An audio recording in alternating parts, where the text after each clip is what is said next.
Bonjour à tous et bienvenue sur ma chaîne d'analyse technique. Aujourd'hui, on va analyser le Bitcoin, l'Ethereum et faire un tour sur les news du jour. Bon, là, on va commencer directement avec des good news. Vraiment, ça fait plaisir, ça fait un petit moment que, voilà, tout, on va dire, se passe mal. En tout cas, sur les prix, bien évidemment, sur le fondamental, niveau régulation, tout ce qui se passe dans l'univers crypto est juste incroyable. Attention, mais c'est vrai que les prix nous ont bien fait mal.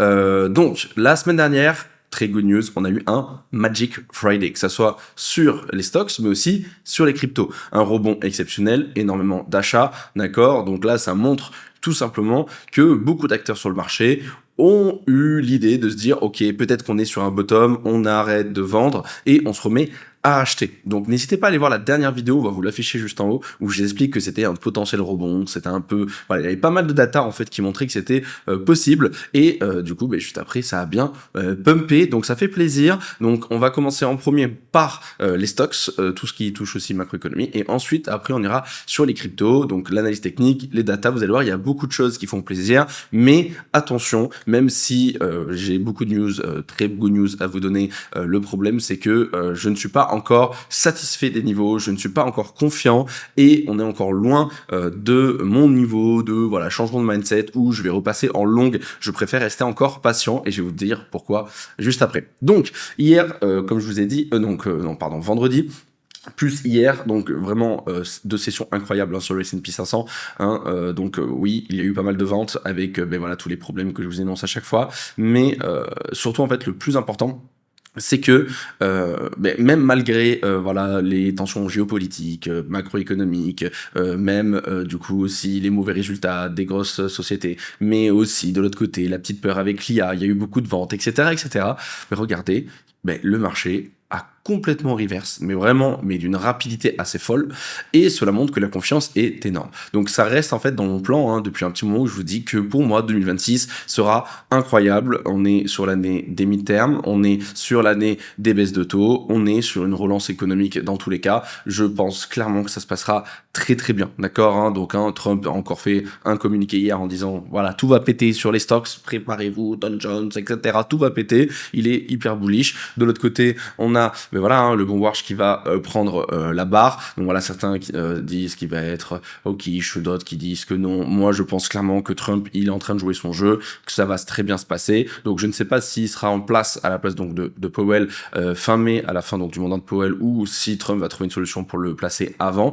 Mais en tout cas, ce qui est sûr, c'est que voilà, peut-être que dans le futur, il pourra faire en sorte de mettre son plan, donc son ancien plan en marche sur le fait de il est pas du tout lui pour imprimer autant de liquidité parce que c'est pas bon pour l'inflation, c'est pas bon pour le futur. De l'autre côté, essayer de réduire le bilan de la Fed, etc.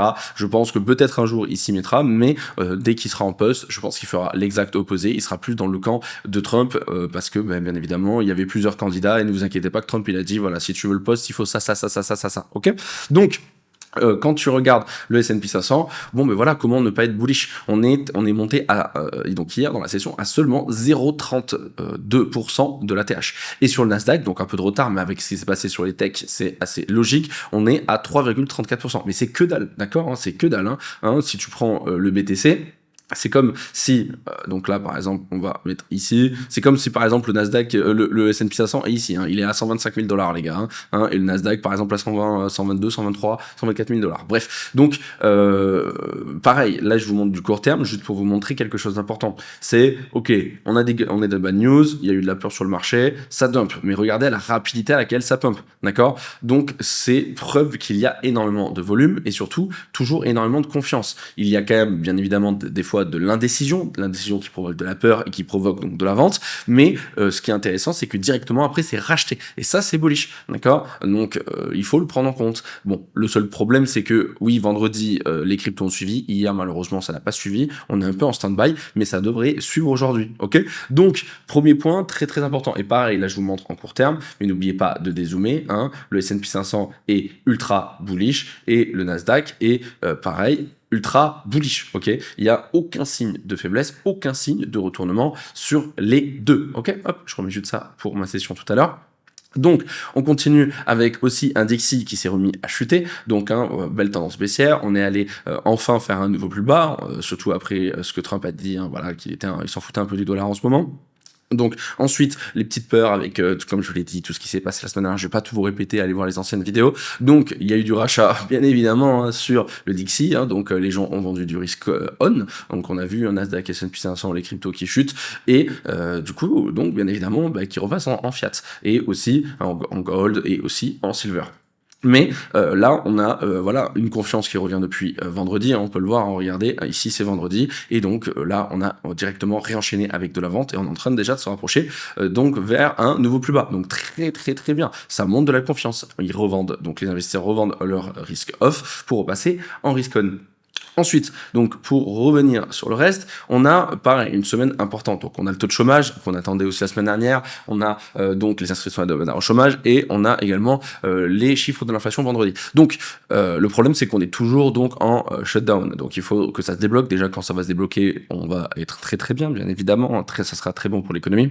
Il faut qu'il se bouge parce que on aimerait bien avoir un peu plus de visibilité, même si on n'est pas si pressé que ça. Alors oui, tu vas me dire sur les cryptos, on est un peu pressé, mais sur les indices, on n'est pas si pressé que ça. On est pratiquement sur un ATH sur le S&P 500. Donc c'est pas non plus très très grave si on n'a pas les datas cette semaine, mais au moins voilà, vous avez une visibilité de ce qui devrait arriver cette semaine, donc très très important, hein, les gars. Le taux de chômage et le CPI, les gars, il y a rien de plus important. Donc du coup voilà, semaine très très chargée, mais à voir si on aura les datas ou pas. Pour le chômage.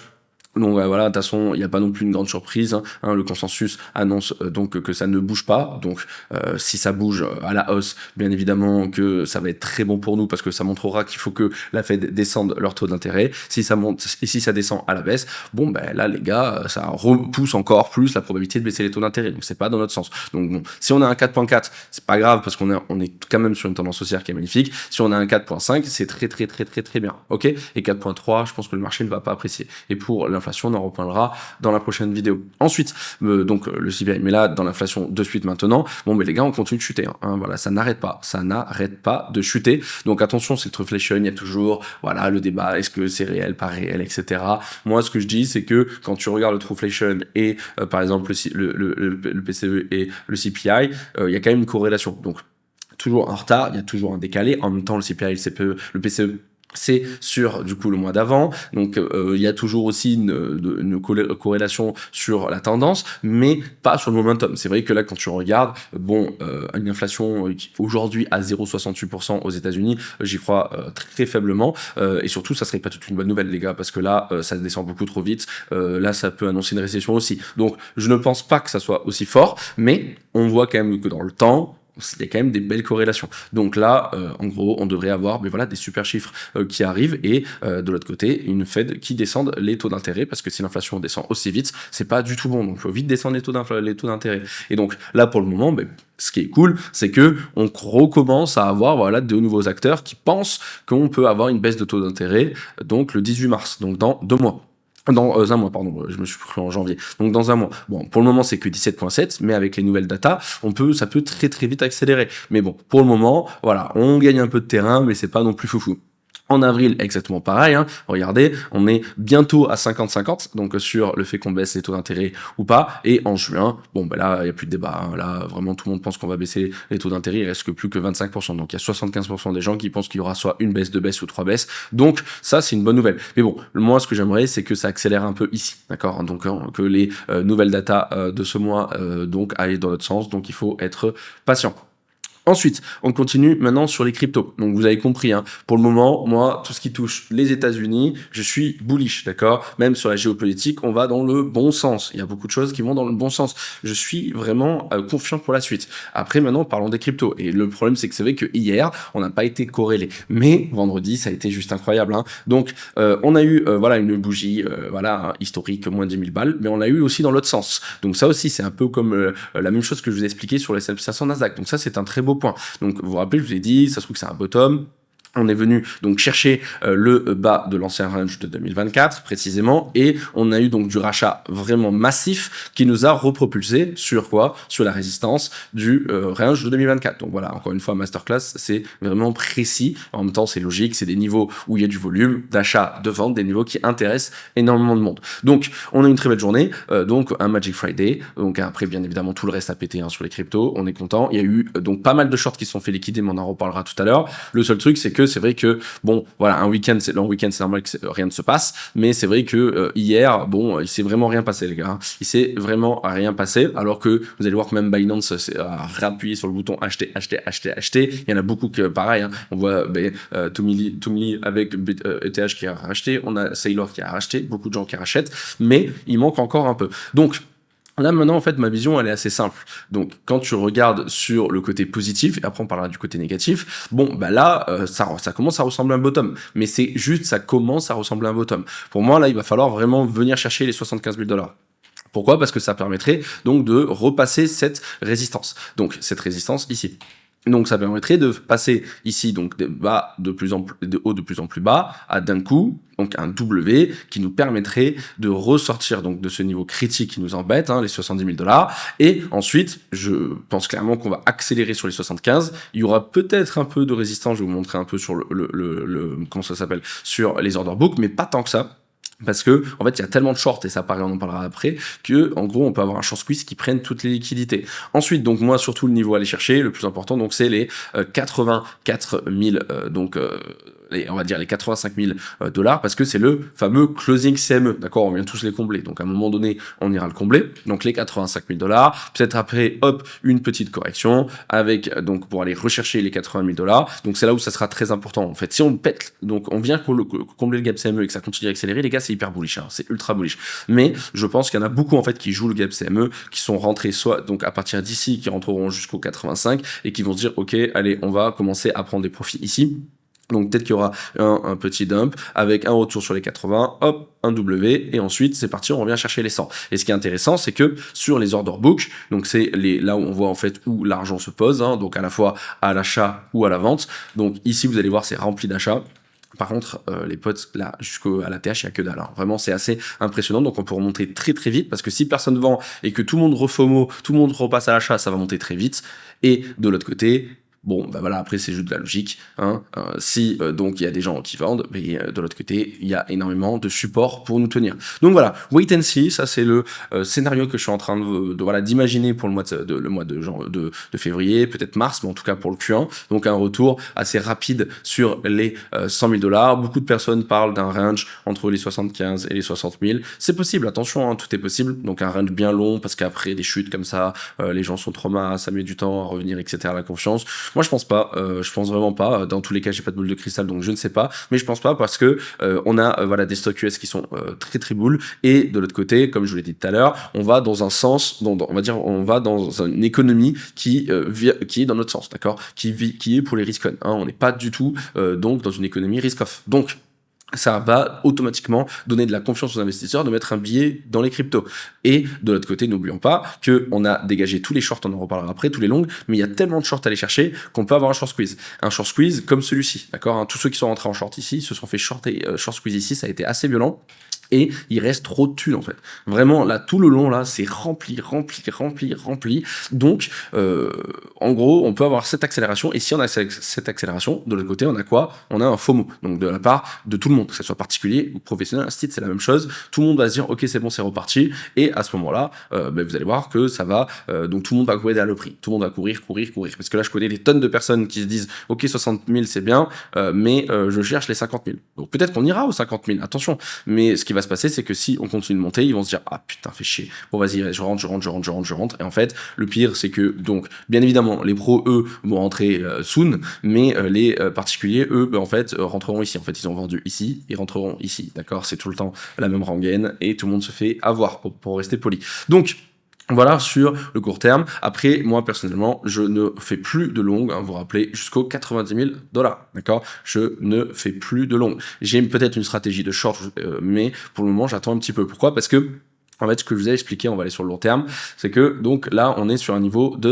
vraiment 100% bear market. Hein, vraiment, c'est horrible. Que ça soit sur Ishimoku, on a le prix donc qui a clôturé surtout 2 semaines d'affilée hein, avec des belles bougies bien violentes en dessous du Kumo. Le Kumo est repassé dans le rouge. On est en dessous de Tenkan Kijun et on a même la lagging span qui est sous tout support, hein, même sous le support technique donc en price action. Donc là, on peut pas faire plus bearish. Donc hein, quand tu regardes price action, hein, on faisait donc des bas de plus en plus hauts, on faisait des hauts de plus en plus hauts, sans ça je voulais répéter, le temps qu'on casse pas les 75 000 $, moi je m'en fous, je reste bullish, d'accord? Donc bon, heureusement que j'ai coupé sur les 86, vous vous rappelez, hein, heureusement que j'ai copié ici quand on est passé sous le Kumo, parce que, bon, mais les gars, là, on n'a plus rien de bullish, d'accord? Tout est bearish en moyen long terme, d'accord? Donc là, ce que je vous ai montré juste avant, c'était du court terme. Il faut bien dissocier, d'accord? Là, je parle pas des actions, donc je parle pas de la tech US, je parle pas de la macroéconomie, je parle pas de la géopolitique ou là, je suis bullish, je vous parle pas du court terme, ce que je vous ai montré tout à l'heure. Je parle en long terme. Je parle de ce qu'il y a sous les yeux, hein? Donc, bien sûr, tout le monde me dit que je suis un hyperbull, etc. Oui, c'est vrai, je suis un hyperbull sur le long terme, mais je sais aussi ouvrir les yeux, d'accord? Et je sais aussi me dire à un moment donné, bon ben là ça pue, ok? Donc là en fait c'est assez simple, le temps qu'on ne recasse pas les 75 000 $, on est en fait tout simplement maintenant dans une tendance baissière. Donc long terme, ça fait mal, on parle quand même depuis 2022, hein. Donc là maintenant c'est pour moi impossible, d'accord, sur mon plan de trading, de faire des longues ici. Et même, j'ai dit que je voulais attendre de retourner sur les 90 000 $ pour retourner dans le Kumo. Donc, ça nous permettrait de repasser. Donc, en fait, ça serait juste un bear trap, d'accord? On fait croire à tout le monde qu'on part en bear, d'accord? On liquide tout le monde. Et ensuite, on revient au-dessus de Tenkan, on revient presque à la Kijun, donc ici dans le Kumo, et là, je me sentirai plus à l'aise. Pareil, la Kingspan repassera au-dessus, bien évidemment, ça sera au même niveau, hein. Hop, si tu traces ici, donc ça sera, donc repassera au-dessus, donc du Kumo, même de la SSA, donc on repassera en tendance haussière. En gros, tout simplement, si on réintègre rapidement, on pourra dire que c'est juste en fait une chaise de liquidité et après on pourra repartir. Mais là, pour moi, c'est impossible de rentrer. D'accord, hein? Donc je sais qu'il y en a beaucoup qui veulent, allez-y. Moi, j'attends. Ok. Après, il y a aussi l'autre stratégie. Vous avez dit, si on clôture en dessous des 75 000, donc c'est fait, je vais sûrement repasser dans la chasse des alts, d'accord, en short, donc pareil à la baisse. Donc j'ai dit que je voulais attendre lundi soir, donc c'est fait, j'ai attendu, sauf que en gros, moi, le problème, c'est que même si c'est validé donc weekly, le problème, c'est qu'il y a eu zéro volume, en fait, il s'est rien passé hier, d'accord. Donc là, en fait, ça peut très vite pumper, comme je vous expliquais tout à l'heure, et j'ai pas envie de rentrer maintenant sur des alts. Donc j'ai envie de voir ce qui va se passer là aujourd'hui ou demain, en tout cas, voilà, qu'il faut que ça bouge, là, il faut que ça bouge, qu'on voit qui prend la main. Est-ce que c'est les shorts? Est-ce que c'est les longues? Ok, là pour l'instant il y a personne. Ok, donc je préfère attendre encore un petit peu, mais vous inquiétez pas, je vous tiendrai au courant. Donc voilà, encore une fois, je le répète, temporalité, ok, long terme, moyen terme, je suis ultra bullish, que ce soit sur la tech, que ce soit sur l'économie américaine ou que ce soit sur le Bitcoin, mais à court terme, je préfère être patient et respecter mon plan de trading qui marche depuis de longues années. Ensuite, sur Ethereum, exactement la même chose, ça n'a pas bougé depuis la semaine dernière, hein, donc ça sert à rien de répéter, allez voir la vidéo. Donc on est revenu pile sur un point pivot important. Est-ce que c'est le bottom ou pas? On le saura. Dans tous les cas, rentrer ici, c'est mort. Alors je parle en trading, pas en spot. Et pourquoi? Parce que j'attends que le BTC repasse donc les 90 et donc le ETH devrait se retrouver donc dans son gros range juste ici et aux 3000 $. Et à ce moment-là, je pourrais repasser en long. C'est exactement la même chose sur donc Solana. Solana, est-ce que c'est un bottom ou pas? Je ne sais pas, je n'ai pas de boule de cristal, mais en tout cas, j'attends que BTC, pareil, donc valide les 90 000 $, Ethereum les 3000. En fait, ça nous permettrait de repasser en tendance haussière, donc je préfère attendre, et c'est exactement la même chose pour toutes les cryptos, d'accord? Donc je fais une petite pause. Ensuite, on va aller voir aussi d'autres choses très importantes, c'est donc les open interest. Donc les open interest, dans la dernière vidéo, je vous ai dit qu'on était sur les niveaux donc de mars 2025, donc il y a presque un an. Donc bientôt, non, dans un mois, ça fera un an. Putain, le temps passe vite. Donc ça montrait qu'il y a eu donc un vrai nettoyage, d'accord? Là, on a pendant donc tout le bull run, là, tout le bull run du BTC depuis donc le dernier dip, hein, bien évidemment. Donc depuis les 75 000 de l'année dernière, tout le monde a été liquidé, d'accord? Tout le monde s'est fait défoncer. Alors attention, là, je parle surtout des longues. Ok, tout le monde s'est fait défoncer. Il n'y a plus de débat, d'accord? On n'a plus personne. Ensuite, maintenant, on a du coup donc aussi beaucoup de shorts. N'oublions pas que je vous remontre ici. Donc là, par exemple, depuis la TH, donc, on a eu bien évidemment ici une chasse des shorts, d'accord? Donc tous ceux qui avaient posé des shorts ici, on les a bien sortis. Mais le truc, c'est que depuis les 97 000 $, 98 pratiquement, on n'a eu aucun rebond, d'accord? Aucun rebond. Le premier, c'est celui-ci, mais en gros, on a eu une journée où il y a eu énormément de shorters et ils se sont fait sortir dans la même journée, donc le lendemain. Donc voilà, c'est plusieurs centaines de millions, ça a fait du bien de voir un petit peu les shorts souffrir. Mais on a toujours, en fait, toutes les personnes qui sont rentrées en short ici, d'accord? Ils sont tranquilles, vraiment tranquilles.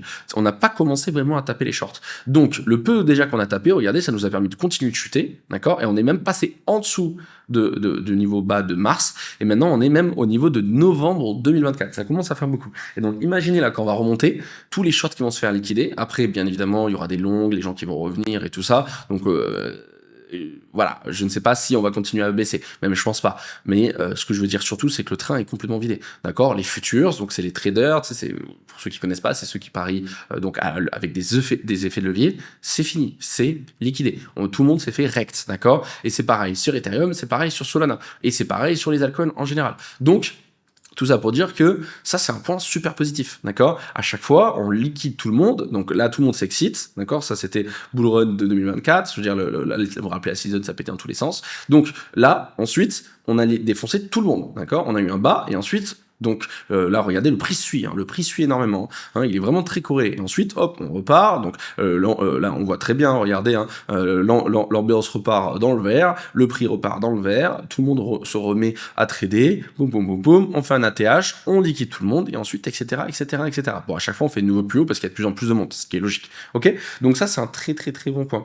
Et surtout, ça fait plaisir que même quand ça bouge pas, regardez, il y a autant de shorts qui sont liquidés que des longs. Mais là, pour l'instant, regardez, hier, sur une journée de 300 millions de dollars, c'est vraiment que dalle. Donc ça prouve que il s'est rien passé, c'est pour ça que je préfère attendre un peu. Quand tu regardes après sur les order flow, pareil, c'est ultra bullish. Pourquoi? On a un prix qui est en train de rebondir. Ok. On a de l'autre côté un OBV qui est presque, donc sur un bottom validé. N'oublions pas la chute interminable. Et là, on est presque sur un gros W. Donc on n'y est pas, mais presque. On a les spreads ultra négatifs et les fundings en négatif. Ok. Donc là, ça veut dire quoi? Ça veut dire que le marché est en train de rebondir sur le spot. Ok. Il manque encore un peu de volume. Je pense qu'il faudra passer les 72 500 pour valider. D'accord. Sur le même niveau technique, le W. Et donc l'OBV lui va suivre.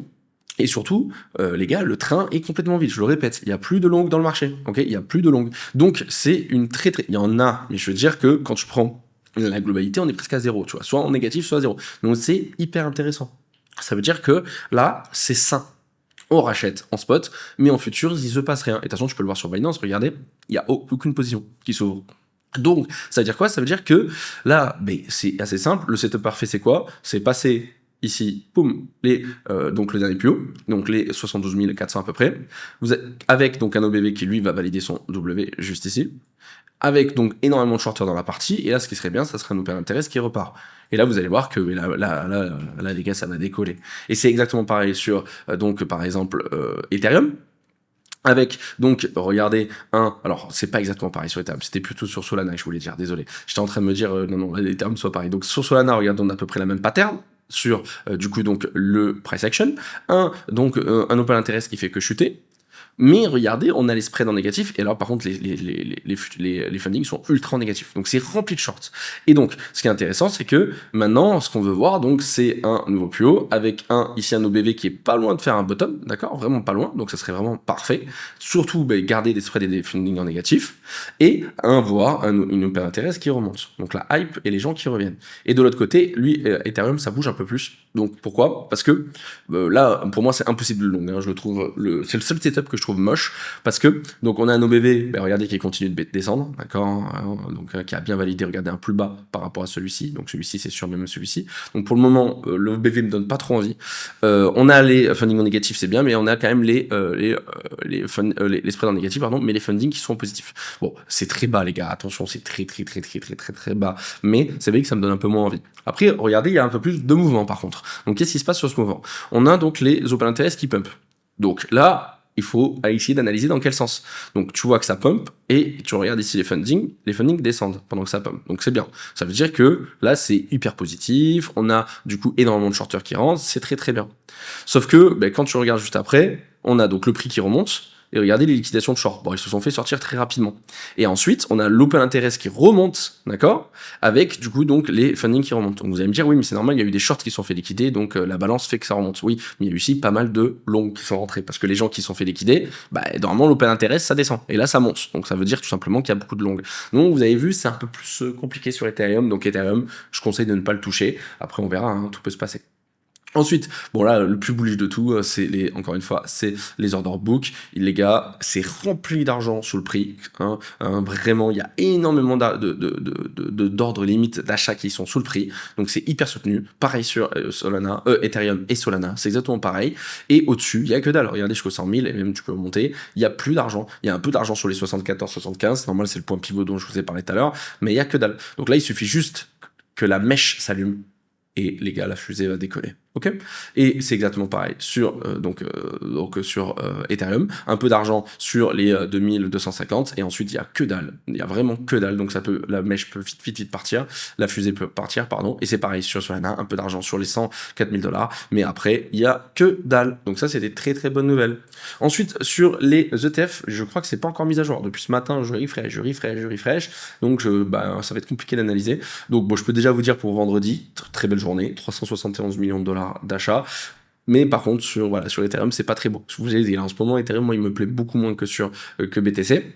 Et en fait, ce qui est dommage, c'est que la journée d'hier, elle n'est pas complétée. En fait, il y a eu 165 millions de dollars d'inflow, donc c'est très bien. 102 millions de dollars sur Ethereum, enfin Ethereum qui se réveille, donc ça c'est très bien. Mais regardez, en fait, donc ici c'est BlackRock, en fait. Là, c'est le état de BlackRock, le ETF de BlackRock, et ici, donc le IBIT, c'est le TF de BlackRock. Et en fait, ça n'a pas été mis à jour. C'est impossible, en fait, qu'ils mettent un trait comme ça. Alors, je sais pas ce que c'est, peut-être que je vais apprendre quelque chose, mais je l'ai jamais vu. S'il n'y a pas eu d'achat, c'est zéro. Hein. Donc maintenant, on va devoir attendre pour voir si les investisseurs reprennent la confiance ou pas. Ça, c'est une data très importante à avoir. Donc, il va falloir attendre. D'accord, je vous le mettrai sur Twitter. Je bois un petit coup d'eau et on fait les news. Alors, par rapport au stablecoin, on en voit de plus en plus, ça c'est une good news, sur toutes les blockchains en plus. On a énormément d'argent qui reviennent dans les cryptos depuis donc le bottom des 60 000 $. Vraiment beaucoup d'argent. C'est bien parce que ceux qui me suivent depuis des années, vous savez que généralement, quand je vous fais énormément de tweets par rapport à des stablecoins qui sont mint, donc en gros pour faire simple, là il y a eu par exemple, il n'y avait pas assez de stablecoins, donc du USDT de la société Tether, donc ils ont dû en créer. Donc par exemple là c'est 1 milliard, c'est énorme les gars, 1 milliard de dollars, donc ça veut dire qu'il y a eu 1 milliard en fiat qui est rentré, donc ça veut dire d'USD, donc de dollars qui est rentré dans le marché, qui a été donc de l'autre côté donc changé en USDT. Donc c'est pas changé, mais ils les gardent et de l'autre côté ils prennent. Bon bref, j'ai la flemme d'aller plus loin, mais bon je pense que vous avez compris. Donc c'est pour les nouveaux bien évidemment. Donc là ça veut dire que l'argent frais arrive et ça arrête pas en ce moment, d'accord. Ça fait depuis 4-5 jours là, et maximum une semaine que c'est en train d'arriver. Donc ça c'est une très très bonne nouvelle. De l'autre côté, bon, il y a eu des petites news, un employé de BitHub qui a envoyé 2000 BTC sans faire exprès. Ils ont réussi à pratiquement tout récupérer. Bon là, c'est vraiment une grosse erreur. Bref. Ensuite, donc regardez 1,20 donc trillion de dollars qui a été rajouté en une seule journée, c'est juste énorme. Regardez un Nvidia qui est à presque un 10%, c'est énorme les gars. Donc très très très belle journée de vendredi. Ensuite, donc le président Trump qui dit que le Dow Jones va taper les 100 000 avant la fin de l'année. Donc voilà, le mec est ultra bullish. Regardez bien le tweet, lisez-le vraiment. Je prédis les 100 000 avant la fin de l'année. Il est en mi-terme en même temps. Rappelez-vous, remember en majuscule. Trump, en gros, Trump, il a eu raison sur tout. C'est vrai qu'à chaque fois, dans le passé, vous vous rappelez quand il disait, les stocks vont pumper, ça a pumpé après, ça, c'est fou.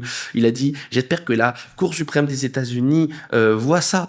C'est vraiment trop drôle. En vrai, c'est vraiment l'influenceur, typique, quoi. Vraiment, il est trop fort. Bref, donc on verra, mais lui, il a l'air hyper confiant, et il vaut mieux qu'il soit confiant parce que ça ira que dans son sens. Donc voilà. Ensuite, encore une fois, l'extrême fear qui tape à 6, ça c'est quand même une sacrée dinguerie. Ensuite, tout le monde a dit, Tom Lee doit pas bien dormir, vous inquiétez pas que lui dormait bien, parce que regardez, il fait que racheter des Ethereum, donc GG à lui. De l'autre côté, donc on a aussi Trend Research qui arrête de vendre donc des ETH, c'est bien, ils en ont vendu quand même pour 1,34 milliard de dollars, donc voilà, ils ont perdu 747 millions, donc c'est bien, ça enlève de la pression baissière, donc ça c'est une good news pour Ethereum, on verra si c'est des rebonds ou pas. Ensuite, donc Michael Saylor qui a encore acheté, je vais vous dire combien juste après. Ensuite, aujourd'hui, donc hier dès l'ouverture, les stocks qui repètent, donc ça fait plaisir.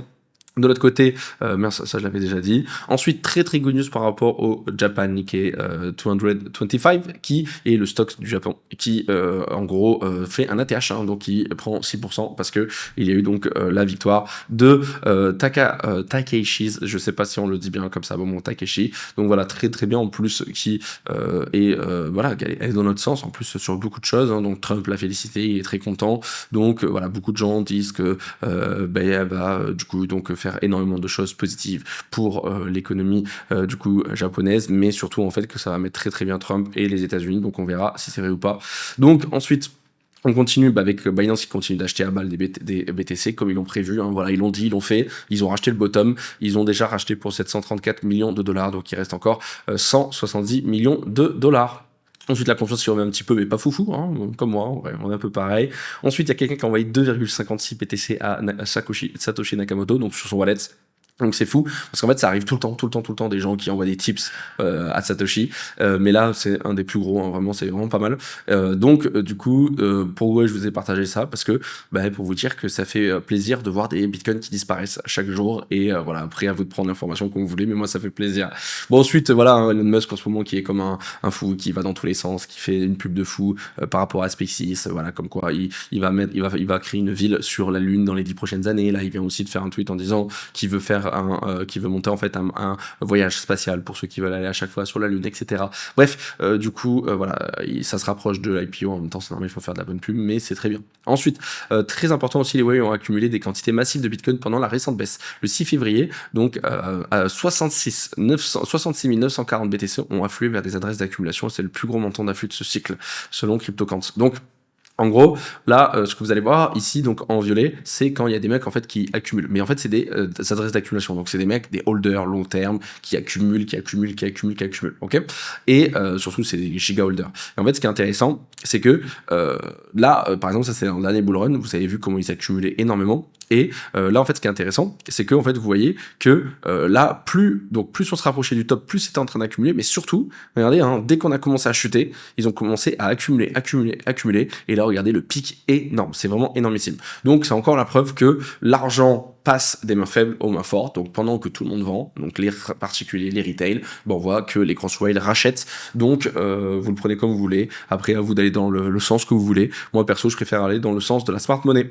Ensuite, donc voilà, la semaine dernière, Michael Saylor qui a acheté pour 90 millions de dollars à un prix moyen de 78 000 par Bitcoin. Ne vous inquiétez pas que je pense qu'il a dû trouver des solutions pour en racheter encore plus, peut-être en perso, je sais pas, mais je pense qu'il va repasser à l'achat, repasser à l'action, parce que si on continue avec une autre bougie comme on l'a fait vendredi, ça risque de motiver pas mal d'investisseurs. Ensuite, de l'autre côté, donc Tom Lee qui a encore acheté pour 82 millions de dollars, il arrête pas, c'est bien.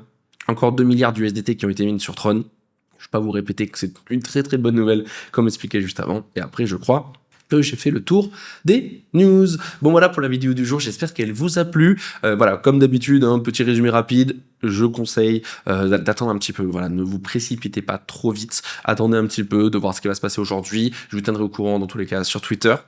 Et voilà, je suis prêt à dégainer, je suis prêt à y aller dans le côté spot, mais je continue d'accumuler tranquillement et on verra ce qui se passe, mais ne soyez pas trop pressés. Allez, je vous souhaite à tous une très très belle journée, comme d'habitude, n'oubliez pas de vous abonner, de mettre un pouce bleu, des commentaires, ça donne de la force. Merci pour ça et à la prochaine, ciao.